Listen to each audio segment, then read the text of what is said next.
Okay, let's work on the left hand of Maple Leaf Rag. To begin, let's just do a little warm-up here with just playing some octaves. First of all, we're going to play the A-flat major scale at a slow tempo with just using 1 and 5.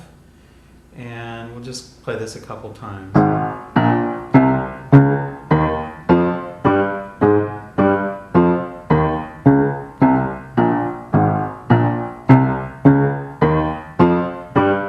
Remember to keep bouncing. Whenever you play your left hand in ragtime, I've said this many times already in other tutorials, you want the feeling like you're dribbling a basketball. And you want to keep loose here in your wrist. You don't want tension here. And you don't want tension in your shoulders, but you do want firm fingers. And you want the feeling this is firm here. Your fingers are firm because you have to land on them. But this right here must be at least loose enough to let the energy flow through. So bounce, bounce, bounce.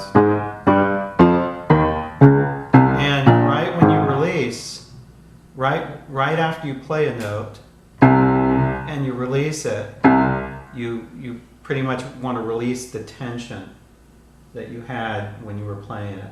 So it's just a split second after that you want to release the tension. That's why when you watch me play, I usually look so relaxed.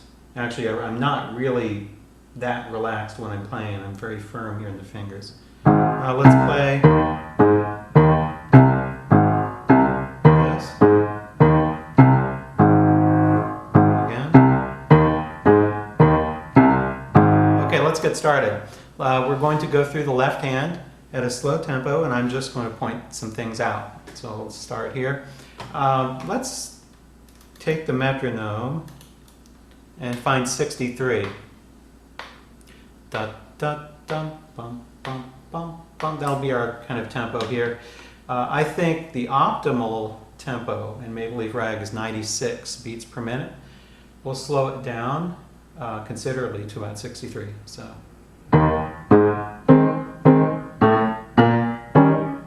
Here, you can play 2/4, or you can play 3/5. This, or it doesn't matter which one, whichever feels comfortable. Actually, you should be able to do both. So.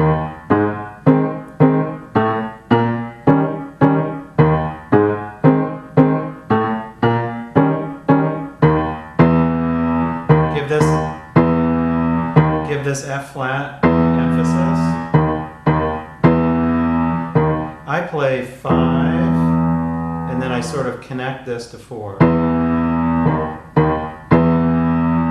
And then come off like that. And then short, short, short. I use the second finger on those. Very short.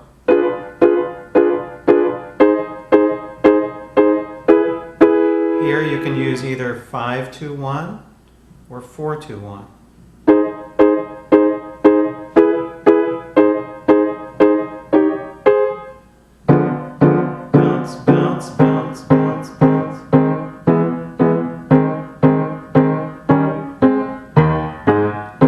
Repeated. Let's go on to the B section. B section.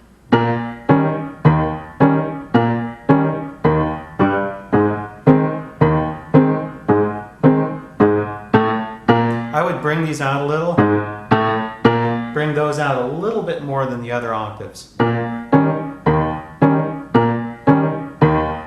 Those two. And bring these. Bring those out. Bring these out. That. Bring these. And these. These two. It's very marcato in style here.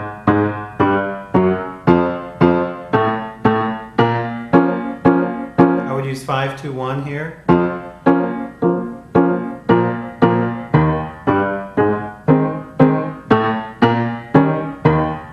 And repeat. And the A section, is repeated. We don't need to go over that again. Let's go over the hard part. This is the C section, which is the most difficult. Try this one here. We change keys now. We have 5 flats. Do it a little slower. On this, I use 4-2-1 on here.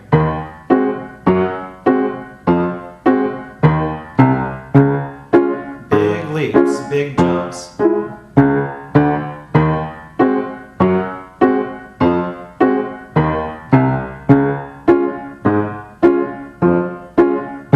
Now the hardest, big leap there. Also 4-2-1 here.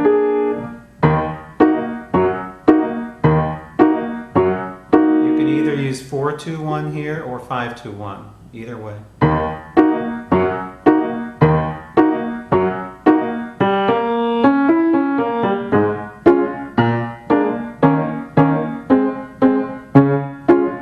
This is the hardest part, so I would suggest practicing this more. You want the feeling like it's sort of like a rainbow. Think of moving in a rainbow fashion like this. Slow motion.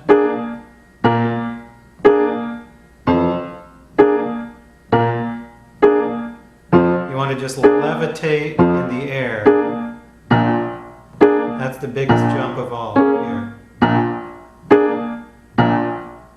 That rainbow movement. Let's go to the 4th section, D section.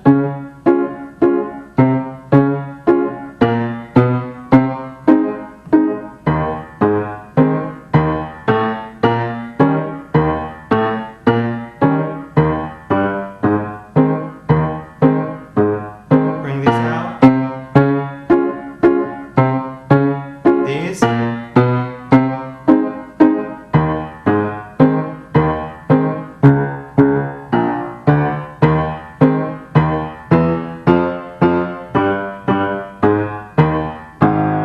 Taking the second ending.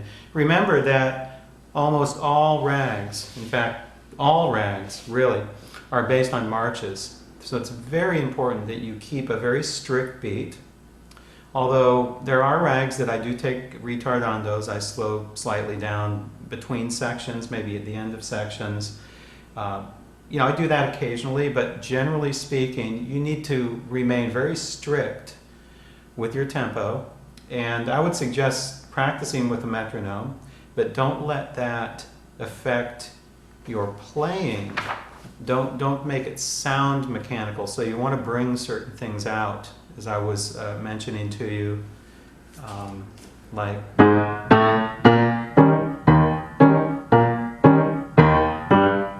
are some octaves that I like to bring out slightly more.